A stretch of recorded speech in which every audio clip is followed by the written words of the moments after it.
Hello दोस्तों। तो कल जहां तक हमने देखा था उसके बाद हम आज आगे स्टार्ट करेंगे। तो अब हिंदुस्तान में जो स्थिति थी वो काफी डामाडोल थी। सब सत्ता के लिए, शक्ति के लिए संघर्ष चल रहा था।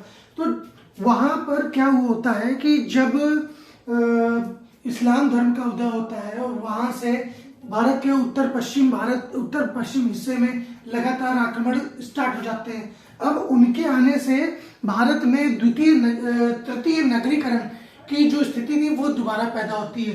तृतीय नगरीकरण की स्थिति की कैसे मैं बोल रहा हूँ उसके बारे में आपको बताता हूँ।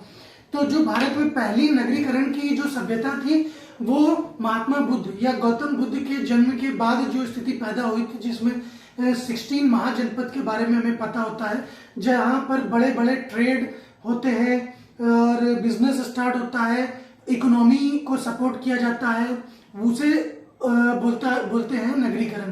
तो द्वितीय नगरीकरण की और प्रथम नगरीकरण की स्थिति कौन सी थी? प्रथम नगरीकरण की स्थिति हम मानते हैं इंडस वैली सिविलाइजेशन को, जहां पर ट्रेड रोमन एम्पायर के साथ, इजिप्ट के साथ और दूसरे विदेशों के साथ, मेसोपोटामिया के साथ किया जाता था। तो तृतीय नगरीकरण की स्थिति जब आती है तो उसमें होता क्या है कि जब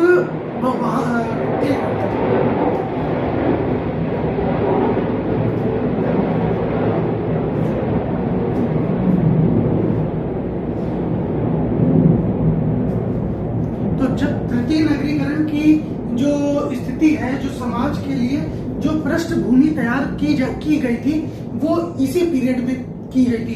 क्यों? क्योंकि अब जब मोहम्मद बिन कासिम ने भारत के उत्तर पश्चिमी हिस्से पर अटैक करके उस हिस्से को जीत लिया तो सभी को पता चला कि भारत सोने चांदी से लदा हुआ देश है और वो एक सूत्र में भी बंध चुके थे। उनका एक शक्तिशाली साम्राज्य की स्थापना हो चुकी थी मुस्लिम धर्म के।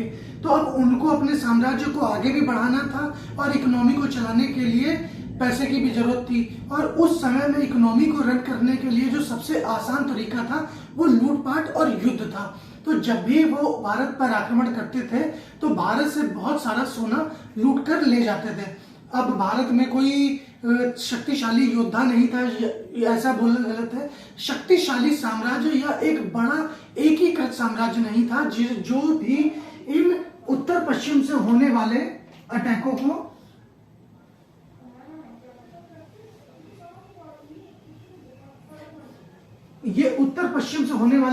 को रोक सके। अब उत्तर पश्चिम से होने वाले अटैक रुक नहीं सकते थे क्योंकि यहाँ पर एक शक्तिशाली केंद्रीकृत व्यवस्था नहीं थी, कोई बड़ा साम्राज्य नहीं था। अब जब बड़ा साम्राज्य नहीं है तो समाज में असंतुलन की स्थिति पैदा होती है और जिस समाज में असंतुलन की स्थिति पैदा होती है वहां पर नए नए इवोल्यूशन, इन्वेंशन नहीं होते हैं और जो साइंस एंड टेक्नोलॉजी है वो रुक जाती है। और साइंस एंड टेक्नोलॉजी रुक जाने से क्या होता है? समाज गर्त की तरफ जाने लगता है। उस समय में या प्राचीन समय में हम बोल सकते हैं हमारा जो विकसित होने का या सबसे ज्यादा जीडीपी में कंट्रीब्यूशन का मेन कारण क्या था? हमारी इंडस्ट्रीज थी। अब जब समाज असंतुलित था तो हमारी इंडस्ट्रीज को खतरा था क्योंकि जो राजा महाराजा, जो साम्राज्य थे वो इनको प्रोटेक्शन नहीं दे पा रहे थे। अब लगातार पश्चिम से आक्रमण होते थे और सबसे ज्यादा उद्योग धंधों को हानि पहुंचती थी, तो वहां से आक्रमण होने स्टार्ट होते थे। अब टेक्नोलॉजिकल इनोवेशन क्या थी उसके बारे में बताते हैं। देखिए, एक बात को ध्यान रखिएगा, धर्म का इकोनॉमी से कहीं कोई रिलेशन नहीं है। जहां भी इकोनॉमी डेवलप होती है वहां पर जो शक्तिशाली राजा होते हैं उन्होंने धर्म को नियंत्रित करने का सबसे ज्यादा प्रयास किया है। अब जैसे मैं कुछ चीजें लिख देता हूं, शराब, वाइन, लिकर किसमें हराम है? शराब हराम है इस्लाम धर्म में। इस्लाम धर्म में बोला जाता है कि शराब पीना सबसे ज्यादा बुरा काम माना जाता है। लेकिन इसका आविष्कार किसने किया? इसका आविष्कार इस्लाम धर्म को मानने वालों ने ही किया, तुर्कों ने किया। जब तुर्क भारत में आए तो उससे पहले वो शराब का आविष्कार कर चुके थे। अब अगर वो इस्लाम धर्म को मानते हैं और उनकी शिक्षाओं पर बने रहते हैं तो फिर शराब का आविष्कार क्यों किया? क्योंकि शराब उस समय ट्रांसपोर्टेशन का एक बहुत ही इम्पोर्टेंट सब्सटेंस था, मतलब लोग शराब को पसंद करते थे, वो उसका आवागमन करते थे। जब पैसा ज्यादा हो जाता था तो शराब को इंजॉय भी करते थे। ये भी एक टेक्नोलॉजिकल इनोवेशन था। दूसरा उसको क्या बोलते हैं, रकाब।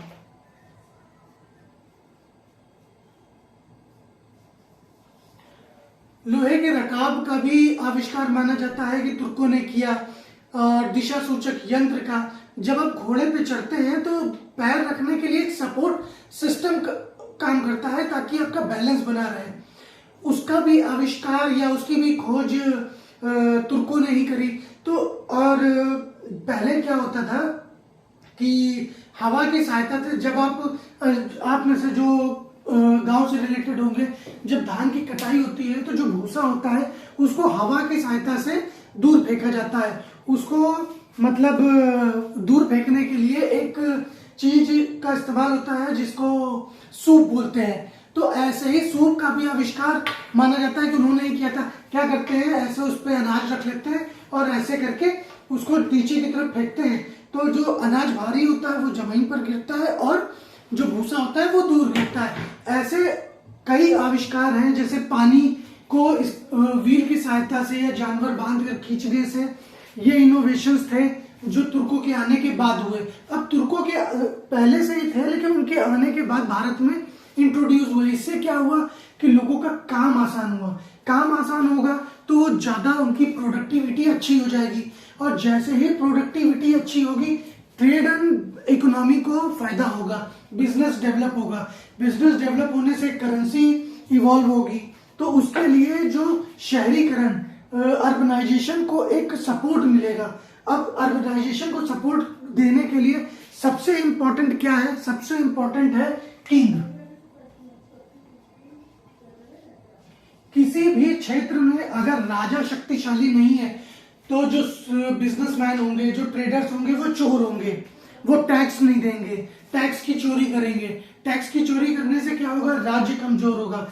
राज्य कमजोर होने से क्या होगा, नियमों में ढील आएगी, असंतुलन की स्थिति पैदा होगी। इसीलिए किसी भी इकोनॉमी में राजा का मजबूत होना बहुत जरूरी है। और राजा के मजबूत होने के लिए सबसे ज्यादा जरूरी क्या है, पैसा।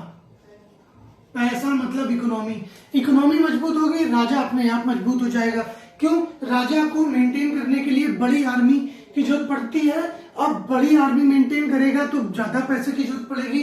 ज्यादा पैसे अगर उसके पास होंगे तो वो उस आर्मी की सहायता से लॉ एंड ऑर्डर को मेंटेन कर पाएगा। लॉ एंड ऑर्डर मेंटेन होगा तो समाज में संतुलन की स्थिति पैदा होगी, और जैसे ही संतुलन की स्थिति पैदा होगी जो राज्य होगा वो डेवलप करना स्टार्ट कर देगा। तो आज हम यहीं तक रुकते हैं।